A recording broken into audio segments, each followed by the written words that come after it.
अस्सलाम वालेकुम class, welcome करते हैं आज की क्लास में आपका। आज हम देखेंगे importance of organic compound. Last time हमने इंट्रोडक्शन का देखा था ऑर्गेनिक कंपाउंड्स का और कैरेक्टरिस्टिक्स ऑफ ऑर्गेनिक कंपाउंड देखी थी। आज देखेंगे इम्पोर्टेंस कि इतने ज़्यादा जो ऑर्गेनिक कंपाउंड्स हमने बताए थे, मिलियन ऑफ ऑर्गेनिक कंपाउंड, अगर इसका यूज़ है तो इतनी तादाद के अंदर या नंबर्स के अंदर हैं, तो डिफरेंट इंपॉर्टेंस देखेंगे हमारी लाइफ के अंदर। सबसे पहले इंपॉर्टेंस देखते हैं, इधर आके इधर लिखा हुआ if it is said that our existence और to organic compound not to be wrong. अगर हम ये कहें कि हमारी एग्जिस्टेंस ही ऑर्गेनिक कंपाउंड की वजह से है, गलत नहीं होगा। इसको हम आगे देखेंगे किस तरह कि ऑर्गेनिक कंपाउंड्स हमारे कि ऑर्गेनिक कंपाउंड्स की वजह से हमारी एग्जिस्टेंस है, लाइफ की पॉसिबिलिटी हो रही है, तो उसमें देखेंगे। ऑलमोस्ट पहले देखते हैं कि almost all the chemical reactions, जितने भी केमिकल रिएक्शंस हमारे ह्यूमन बॉडी के अंदर हो रहे हैं, ऑर्गेनिक इन नेचर के अंदर हैं। क्या है? ऑर्गेनिक इन नेचर के अंदर हैं। तो इसके अंदर सबसे पहले देखते हैं कि जैसे डिफरेंट हमारे बॉडी के अंदर प्रोटीन्स होंगे, कार्बोहाइड्रेट्स, लिपिड्स, एंजाइम्स हैं, न्यूक्लिक एसिड्स हैं या विटामिन्स हैं, all are organic in natures के अंदर। Huge number of carbon atoms और hydrogen atom present in these elements या दीज कंपाउंड्स के अंदर मौजूद होती हैं। All these are organic in natures के अंदर हैं।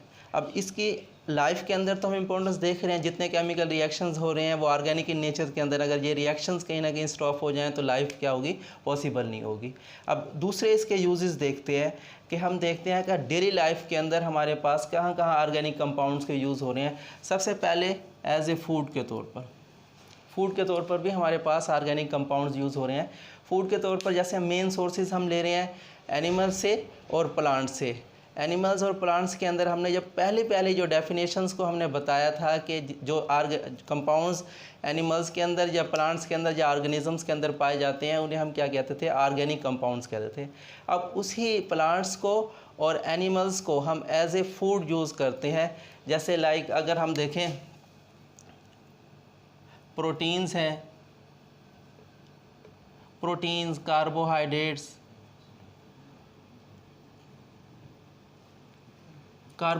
लिपिड्स, प्रोटीन्स वगैरह डिफरेंट सोर्स हैं हमारे जो कॉमन लाइफ के अंदर हम यूज़ करते हैं। ये सब के सब क्या है? ऑर्गेनिक इन नेचर के अंदर। हम इन्हें मुख्तलिफ सोर्सेज से यूज़ करते हैं, प्लांट से, एनिमल से।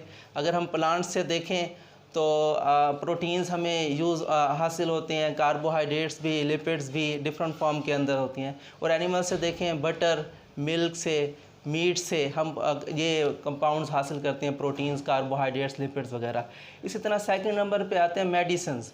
हम अपनी लाइफ के अंदर मोस्टली मेडिसिन यूज़ करते हैं, हर्ब्स वगैरह की फॉर्म के अंदर होती हैं। वो सारी की सारी क्या है? ऑर्गेनिक इन नेचर्स के अंदर है।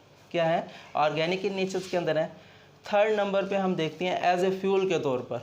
एज ए फ्यूल के अंदर के तौर पर भी हमारे पास जितने भी ऑर्गेनिक कंपाउंड्स हैं वो ऑर्गेनिक कंपाउंड्स ही यूज़ होते हैं। जैसे फॉसल फ्यूल्स के बारे में हमने कहा था कि वो सब के सब एज ए फ्यूल यूज़ होते हैं। फॉसल फ्यूल्स के अंदर हम देखते हैं कि कोल है हमारे पास, पेट्रोलियम के प्रोडक्ट्स हैं या नेचुरल गैस है, सब के सब ऑर्गेनिक इन नेचर्स के हैं और सबको हम यूज़ कर रहे हैं एज ए फ्यूल के तौर पर।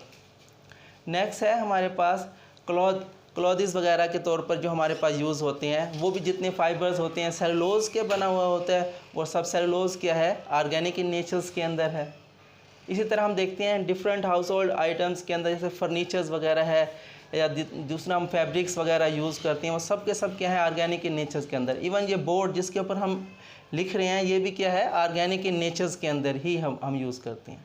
इसके अलावा डिफरेंट ऑर्गेनिक कंपाउंड्स हैं जो डायरेक्टली यूज़ नहीं होते लेकिन रॉ मटेरियल के तौर पर यूज़ होते हैं। जैसे हम देखते हैं रबड़ के अंदर है या प्लास्टिक है या वार्निशेस हैं, फर्टिलाइज़र्स हैं, डिटर्जेंट्स हैं, कॉस्मेटिक्स, सिंथेटिक फाइबर्स वगैरह, ये सब के सब क्या हैं? ऑर्गेनिक इन नेचर्स के अंदर हैं रॉ मटेरियल के तौर पर। जैसे कहीं पर हम फिनोल्स यूज़ करते हैं या बेंजीन यूज़ करते हैं, टॉलिन यूज़ करते हैं, ये सब के सब क्या है?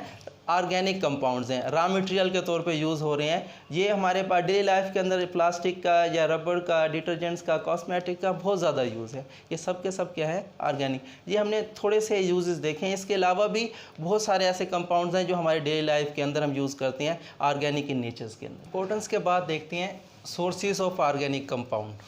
अब सोर्सेज ऑफ ऑर्गेनिक कंपाउंड्स के अंदर कुछ हमारे पास लिविंग ऑर्गेनिज्म से हम सोर्सेज हैं, कुछ हमारे पास हैं जो डेड प्लांट एंड एनिमल्स हैं। लिविंग एनिमल्स या प्लांट्स से अभी हम जैसे इम्पोर्टेंस के अंदर डिस्कस करके आ चुके हैं, जैसे फूड्स हम यूज़ करते हैं या प्लांट्स क्लॉथ वगैरह यूज़ करते हैं या दूसरे मेडिसिन्स यूज़ करते हैं, वो लिविंग ऑर्गेनिज्म से हम यूज़ करते हैं। इसी तरह कुछ हमारे पास सोर्सेज हैं ऑर्गेनिक कंपाउंड का, जो हम रिमेन्स हैं या decay of animals and plants का जो है उसे हम यूज़ करते हैं। उसमें बहुत बड़ा हमारे पास ऑर्गेनिक कंपाउंड के सोर्स हैं या रिजर्वायर्स हैं, वो कोल है, पेट्रोलियम है, नेचुरल गैस है। मेनली जो हम बहुत ज़्यादा जितने भी ऑर्गेनिक कंपाउंड्स को हम मोस्टली ऑब्टेन करते हैं नेचुरली कोल से, पेट्रोलियम से या नेचुरल गैस से करते हैं। ये बहुत हमारे पास रिजर्वायर्स हैं। सबसे पहले हम देखते हैं कोल। अब कोल की अगर हम अपीयरेंस देखें, coal is a solid blackish materials होता है हमारे पास। इसके अगर हम कंपोजिशंस में देखें तो हाइड्रोकार्बन्स होते हैं इसके अंदर। इसके अलावा हाइड्रोकार्बन्स के अलावा ऑक्सीजन और लेस अमाउंट के अंदर नाइट्रोजन और सल्फ़र भी प्रेजेंट होगा। अब कार्बोनाइजेशन क्या होता है? कार्बोनाइजेशन एक हमारे पास केमिकल प्रोसीजर है। Conversion of wood into a coal is called a carbonization. ये एक हमारे पास बायोकेमिकल प्रोसेस है, स्लो बायोकेमिकल प्रोसेस है, स्लो प्रोसेस है। टेक प्लेस होता है absence of air at high temperature and pressure के ऊपर। Conversion of wood into a coal is called a carbonization. देखते हैं फार्मेशन ऑफ थ्योरी कि अगर कोल की जो फार्मेशन है उसके पीछे थ्योरी क्या है, किस तरह इवॉल्व ये फार्मेशंस होती है। अगर उसको हम देखें फार्मेशन की अगर थ्योरी के अंदर हम देखें कि जो हाइपोथेसिस हमने बनाया हुआ है कि it is believe that coal in nature was formed from the decay of remains of trees buried under the earth crust 500 million years ago. Biochemical process occurred in the absence of air at high temperature and pressure. कहते हैं कि जो हमारे पास कोल की formation है उसकी formation हो रही है जो डेड प्लांट्स हैं ज़मीन के अंदर क्या हो चुके हैं, दफन हो चुके हैं या बुरिड हो चुके हैं अंडर अर्थ क्रस्ट 500 मिलियन साल पहले बायोकेमिकल प्रोसेस हुआ बैक्टीरिया की मौजूदगी के अंदर इन the absence of air high temperature और प्रेशर के ऊपर कोल वुड किस में कन्वर्ट हो गई, कोल के अंदर कन्वर्ट हो गई। अब टाइप्स ऑफ कोल क्या है कि कितनी तरह के हमारे पास कोल हमारे पास एग्जिस्ट करता है। टाइप्स ऑफ कोल के अंदर देखते हैं जो हमारे पास वुड है, वुड ही बेसिकली कन्वर्ट होता है कोल के अंदर, और वुड के अंदर कार्बन की जो परसेंटेज है वो 40% है। अब कोल की जो टाइप है वो परसेंटेज ऑफ कार्बन के ऊपर हम डिटरमाइन करेंगे कितनी परसेंटेज टाइप्स हैं। So depending upon the extent of carbonization they are 4 type of coal के जितने परसेंटेज कार्बन की ज़्यादा होती जाएगी हमारे पास कोल की जो टाइप्स है वो चेंज होती जाएगी। जैसे अगर हम पीट है, ये लिग्नाइस है, बाइटोमिनियस है और एंथ्रासाइट है, ये 4 टाइप्स हैं हमारे पास कोल की।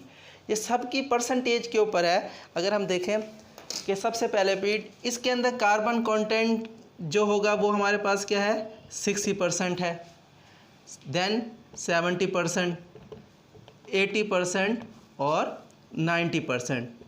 यानी कि जैसे जैसे कार्बोनाइजेशन का प्रोसेस ज़्यादा होता जाएगा, हाई टेम्परेचर प्रेशर बढ़ता जाएगा, कार्बन कंटेंट्स क्या होते जाएंगे, ज़्यादा होते जाएंगे। अब पीट हमारे पास एक इन्फीरियर टाइप्स का पीट है, वो कोल है। जैसे जैसे कार्बन कंटेंट बढ़ते जा रहे हैं कोल की क्वालिटी क्या होती जा रही है, इम्प्रूव होती जा रही है। इसी तरह जैसे 60% है, 70% है और 90% है। अब इसमें सबसे अच्छा जो कोल होगा वो कौन सा होगा, एंथ्रासाइट है। इसे हम डोमेस्टिक पर्पस के अंदर और फ्यूल्स के तौर पर यूज़ करते हैं, पावर जनरेशन के अंदर हम यूज़ करते हैं। अगर केमिकली प्रोसेस देखें क्या होता है कि वुड का अंडर अर्थ क्रस्ट के अंदर बायोकेमिकल प्रोसेस हुआ, किसके अंदर कन्वर्ट हो गया, पीट। फिर पीट किसके अंदर कन्वर्ट हो रहा है, हाई टेम्परेचर एंड प्रेशर के अंदर। नेक्स्ट जो हमारे पास टाइप है लिग्नाइट के, फिर इसी तरह बाइटोमिनियस किसके अंदर कन्वर्ट हो रहा है, और लास्ट के अंदर किसके अंदर कन्वर्ट हो रहा है, एंथ्रासाइट्स के अंदर। ये कुछ टाइप्स थी कोल की on the basis of extent of carbonisation. जितनी कार्बन कंटेंट बढ़ते जाएंगे उतना कोल की क्वालिटी क्या होती जाएगी, ज़्यादा होती जाएगी। कोल को हम डिस्कस कर रहे हैं कोल के हमने जनरल करैक्टरिस्टिक्स देखा था और दूसरी उसकी प्रॉपर्टीज़ देखी थी। अब देखें कोल के आगे, जैसे डिफरेंट हम कहते हैं कि ये एक प्रोडक्ट, एक reservoir, vast products organic compounds हम यहाँ से हासिल करते हैं। तो कोल किस तरह ऑर्गेनिक कंपाउंड्स, हम डिफरेंट ऑर्गेनिक कंपाउंड हासिल करेंगे, उसके लिए एक प्रोसेस हम यूज़ करते हैं जिसे हम कहते हैं डिस्ट्रक्टिव डिस्टिलेशन। डिस्ट्रक्टिव डिस्टिलेशन क्या है? जिसके अंदर हम ब्रेक डाउन करते हैं, तोड़ते हैं चीज़ों को। Strong heating of coal in the absence of air is called a destructive distillation.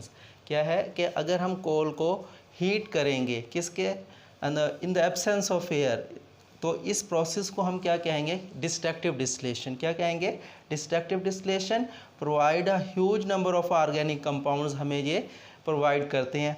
किस तरह ये? जैसे सबसे एग्जांपल्स के तौर पे हम देखते हैं, कोल गैस है हमारे पास, कोल तार है और कोक है। अब सबसे पहले देखते हैं कोल गैस। कोल गैस हमारे पास जो डिस्ट्रक्टिव डिस्टिलेशन के नतीजे में जो हमें हासिल होती है वो क्या होती है? मिक्सचर होती है किसका? हाइड्रोजन का, मीथेन, कार्बन मोनोऑक्साइड का। इसका यूज़ क्या है? कोल गैस को हम यूज़ करते हैं एज ए फ्यूल के अंदर, डिफरेंट इंडस्ट्रीज़ के अंदर हम इसको यूज़ करते हैं। सेकंड नंबर पर देखते हैं कोल तार। कोल तार भी क्या है? It is a thick black liquid mixture of organic compound. Almost 200 organic compound are present in coal tar, mostly aromatic in nature. Aromatic क्या होता है आगे हम डिस्कस करेंगे, जिसके अंदर बेंजीन रिंग पाया जाए, एटलीस्ट 1 बेंजीन रिंग होना ज़रूरी है एरोमेटिक कैरेक्टर्स के लिए। अच्छा, नेक्स्ट देखेंगे which are separated by a fractional distillation. Fractional distillation भी एक हमारे पास टाइप्स है जिसके अंदर हम हीट करते हैं चीज़ों को। लो बॉइलिंग जो कंपाउंड्स होंगे वो फर्स्ट सेपरेट हो जाएंगे और जो पीछे रह जाएंगे वो हायर बॉइलिंग पॉइंट्स के, इस तरह हम करेंगे। एग्जांपल्स के तौर पे हमने कहा था ना, जो ऑर्गेनिक कंपाउंड्स हम जो हासिल करते हैं कोल के तार पे, कोल तार से, तो मोस्टली कौन कौन से होते हैं? एग्जांपल, कुछ की एग्जांपल्स देख रहे हैं, जैसे बेंजीन है हमारे पास, फिनोल है, टॉलीन है और एनालीन है। यूजेस कहाँ पर यूज़ करते हैं? जो हमारे पास ऑर्गेनिक कंपाउंड हम ऑब्टेन करते हैं as a raw material use करते हैं for the preparation of drugs के अंदर, पेंट के अंदर, एक्सप्लोजिव मटेरियल्स के अंदर, पेस्टिसाइड्स के अंदर, डिटर्जेंट्स के अंदर। मोस्टली ऐसे ये सारे रॉ मटेरियल के तौर पे यूज़ करती हैं जो हम कोल तार के अंदर से जो ऑर्गेनिक कंपाउंड को ऑब्टेन करते हैं बाय फ्रैक्शनल डिस्टिलेशन के अंदर। जब हम फ्रैक्शनल डिस्टिलेशन करते हैं, जो वोलेटाइल कंपाउंड होंगे वो सेपरेट कर देंगे, जो पीछे रेजिड्यू बच जाता है उसे हम क्या कहते हैं? कोक कहते हैं। इसके अंदर 98% कार्बन कंटेंट होगा और इसको हम यूज़ करते हैं एज ए फ्यूल के तौर पर, डिफरेंट इंडस्ट्रीज़ के अंदर और डोमेस्टिक पर्पज़ के लिए भी हम यूज़ करते हैं।